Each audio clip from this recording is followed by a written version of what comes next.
Yo, what's up? It's the MMA Analyst here to do a video for UFC 105. It's going to be a quick one. It's Friday already. Fight's going to be tomorrow.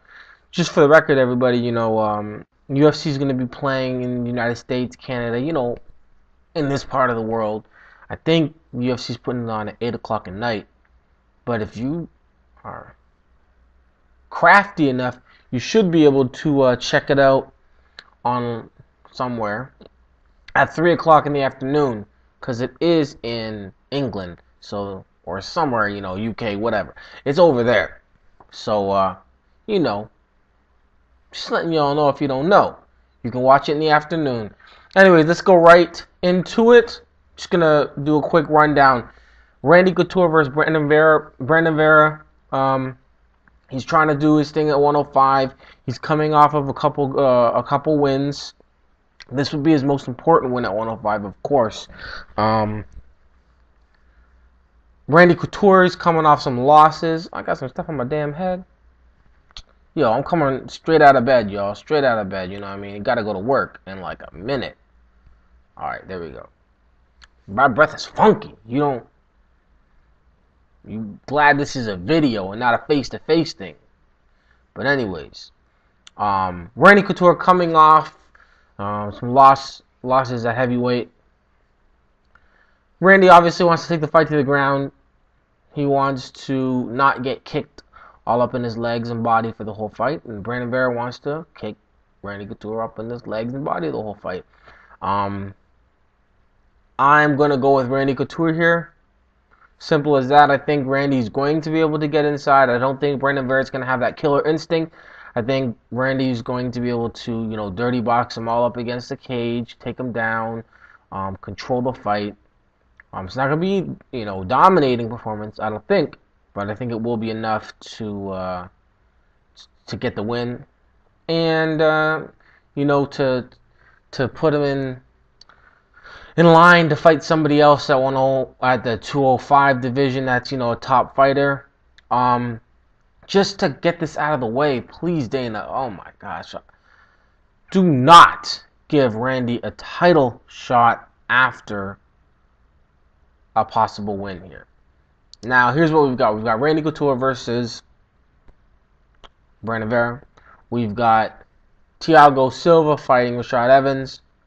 And then we've got the other big one, Tito versus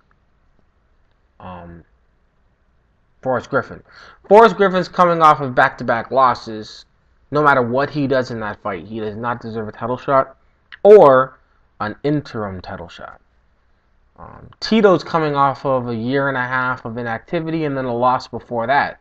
He does not deserve a title shot or an interim title shot or a number one contender title shot. He just deserves another fight to show, no matter who wins there. Then you've got this fight here, Randy Couture coming off heavyweight losses. And, his first fight at 205. And while you don't deserve a title shot or a number one contender shot or an interim title shot. And then you've got Brandon Vera, who has not done nearly enough in comparison to these other guys at 205. No. Then you've got the only area in which I think really matters for a title shot, interim title shot, or number one contender shot, which is Thiago Silva versus Rashad Evans. I think whoever wins this fight should either A, get an interim title shot against Shogun, B, get a number one contender shot against Shogun, or C, that's about it. But that's about it. I think Shogun should fight the winner of Forrest Griffin, Thiago Silva. Rashad Evans, Thiago Silva.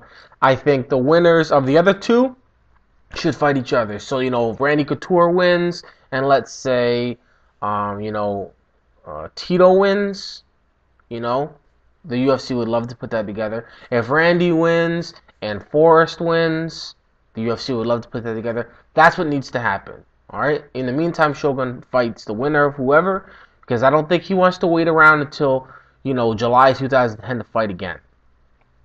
Anyways, next fight. I got Randy Couture by decision. Mike Swick versus Dan Hardy. I'm going to go with Mike Swick. Simply because Dan Hardy hasn't shown that he's that good yet. This might be the fight where he shows he's that good. If Dan Hardy comes out here and beats Mike Swick, well then, now we know. Oh wow, he's better than even some thought. But he hasn't gotten there yet. He hasn't given me a huge reason to show me that he can get there, or that he is there right now. So I've got to go with Mike Swick. I've heard Dan Hardy's becoming the new Michael Bisping, but like, I don't mean hype and not as good as people think. I mean, like, the British dudes, the UK dudes are loving some Dan Hardy and not really feeling Michael Bisping as much as Bisping's feeling himself. That's what I heard. That's all I'm saying. I heard it from some UK dudes. I've seen a lot of, shifting. So that's all I'm saying. Should Dan Hardy or Mike Swick be getting title shots at all without fighting some of these top guys in the welterweight division? Absolutely not. It's ridiculous that this is even a number one contender fight, but it's just whatever. I mean, Mike Swick and Dan Hardy, none of them have had to fight Thiago Silva, and I know that fight was supposed to be whatever and whatnot, but it's not. Fine. He got injured. Fine. You got to do what you got to do. Anthony Rumble Johnson, they haven't fought him. I know that all the AKA guys don't fight each other, so, Mike Swick is never going to fight, what's his name? Fitch. Is it Fitch? Not Fitch. Yeah, Fitch. Yeah, Fitch and, what's his name? Koscheck. So those three are some top guys in the division. They're not going to fight each other. I understand that. But I mean, like, a title shot should not come without having to fight somebody else. Swick should have to fight Rumble, or, Koscheck should have to fight. He's fighting Rumble right now, so maybe that should be the number one contender shot. But it should not be this fight. That's all I'm saying. That's all I'm saying. It's too much like division in this division, where these guys are all fighting each other, these guys are all fighting each other, and then these guys get title shot, and now one of these guys, but they're not fighting each other. What's going on? Fix it. I'm picking Mike Swick by first round TKO, or if he doesn't get it in the first round, second round TKO. If he doesn't get in the second round, third round TKO. If he doesn't get in the third round, decision. Michael Bisping versus Dennis Kang. I'll make this quick and simple. Dennis Kang wins. Michael Bisping is as good as he is. He's as good as he is. And that level of talent is not where Dennis Kang is. It's not where Henderson is. It's not where any of the top 10 guys in the middleweight division are.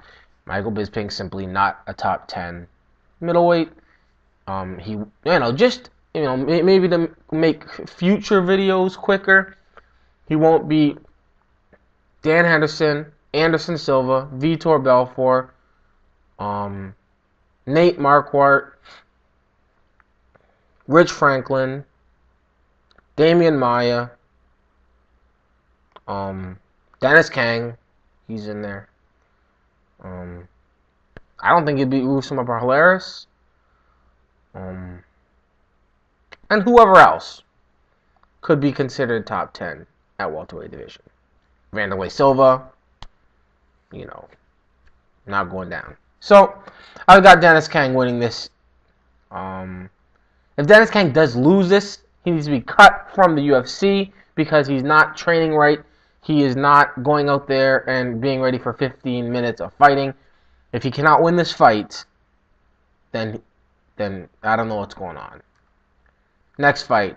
And don't call it hating. It's the truth. Matt Brown versus James Wilkes. James Wilkes, I think he won the UFC Tough 9. He's fighting Matt Brown. I think they call him, what is it again? The Invincible or something like that. Or the God Matt Brown. I'm finally picking Matt Brown, y'all. It's taking a while, but it's going down. I think Matt Brown takes this fight.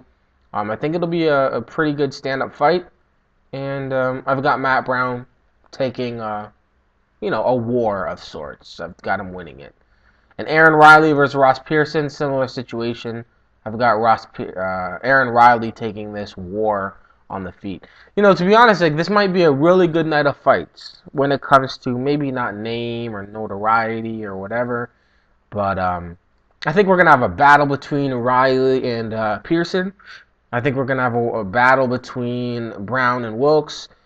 I don't know what kind of a battle we're going to have with Kang and Bisping. Bisping does like to move.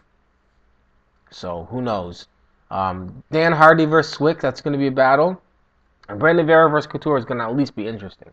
Undercard, I've actually got John Hathaway taking out Paul Taylor. I've got a lot of whatever going on with this John Hathaway dude. I think that he's a big, strong, wrestling, well-rounded young dude that's on his way up. So I've got John Hathaway taking out Paul Taylor. I've got Terry Adam taking out Shannon Gurgity. I've got Matt Riddle taking out Nick Osicek. I've got Paul Kelly taking out Dennis Seaver. I've got Jared Hammond taking out Gustafsson. And I've got Andre Winner taking out Rolly Delgado. Of course, Rolly Delgado is part of the two guys that I always talk about when I talk about Rolly Delgado and the other dude from The Ultimate Fighter George Roop. Good Lord. MMA, y'all. I'm going to do a quick one. I'll get to the next one much quicker. It'll be longer, not too long. Trying to keep these, I'm trying to get my, 25-minute thing on. It's difficult. I talk way too damn much. And last but not least, y'all need to really pay attention to some things. Now, in my last video, Saturday night, I'm watching the fight. I'm watching, Fedor's bloody. He's hurting. And in my head, I'm like, oh, Lord, I was so scared. And the pain was in my heart. And, I just wanted the world to be, at peace, the way it should be. And the fight's over, and I immediately jump online, and what do I remember? I remember Fedor's nose all jacked up. I remember blood all over his face. I remember him being, ground and pounded. I remember his nose being, jacked up from that punch. I remember the ground and pound. I remember the nose. I remember the ground and pound. I remember the nose. I remember the ground and pound. I remember the blood. It just ran all through my mind. Blood, ground and pound, nose. Blood, ground and pound, nose, And it just clouded my mind. And then I remember, Falcon Punch. And I remember the win. I remember being happy. So I said, damn. He must have won the first round. Based on, that one-time viewing and the anticipation and the fear and the whatever behind it.